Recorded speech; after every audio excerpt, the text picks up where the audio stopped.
Plutôt étrange, non? De se dire que certaines personnes quittent leur pays d'origine, qui s'arrachent volontairement de leur terre natale, là où il y a leurs amis, là où il y a leur famille. En tout cas, je sais pas pour les autres, mais pour ma mère, c'était pas un choix. D'ailleurs, ma mère est iranienne. Elle a connu 2 dictateurs en une vie. Le Shah et l'ayatollah Khomeini. Après la révolution de 1979, elle a décidé de quitter le pays. Elle voulait juste la liberté.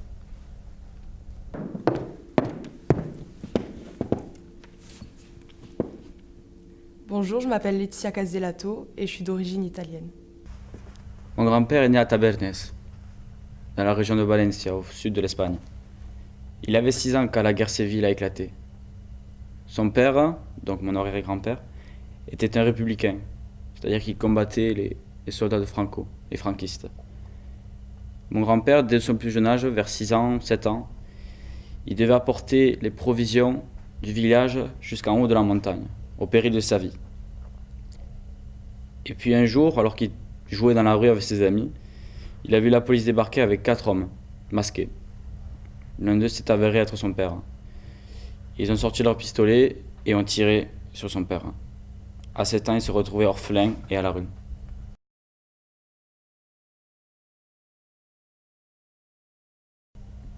Il a vécu comme il pouvait et il s'est retrouvé à Valencia. Là-bas, il a rencontré ma grand-mère. Ils se sont mariés et puis ils ont eu un enfant. Sauf que cet enfant est mort de la maladie bleue, qui était jusque-là incurable.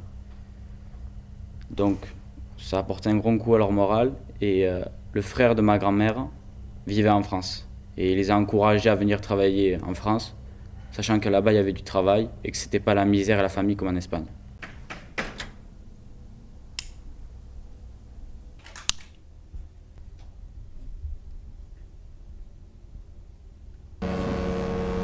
Mes grands-parents sont partis de France dans les années 50 pour partir aux États-Unis.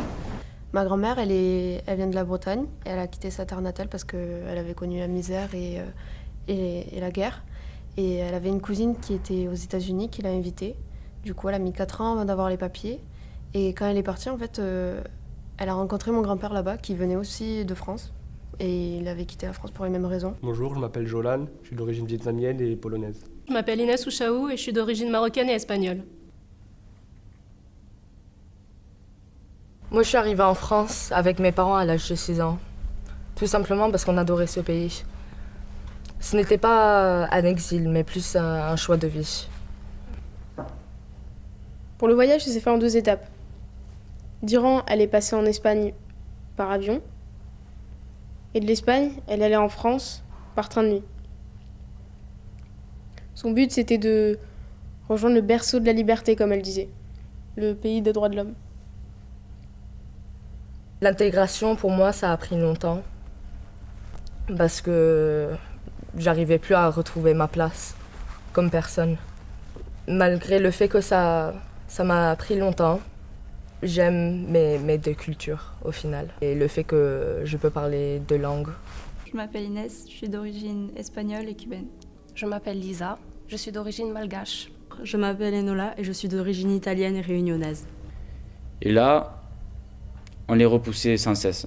Alors d'un côté, on les critiquait, on les disait « Ouais, vous les Espagnols, vous restez toujours entre vous, jamais vous intégrez.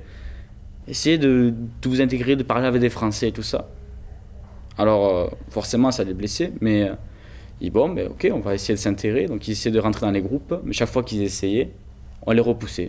Donc c'est-à-dire qu'on voulait qu'ils s'intègrent, et pas avec moi.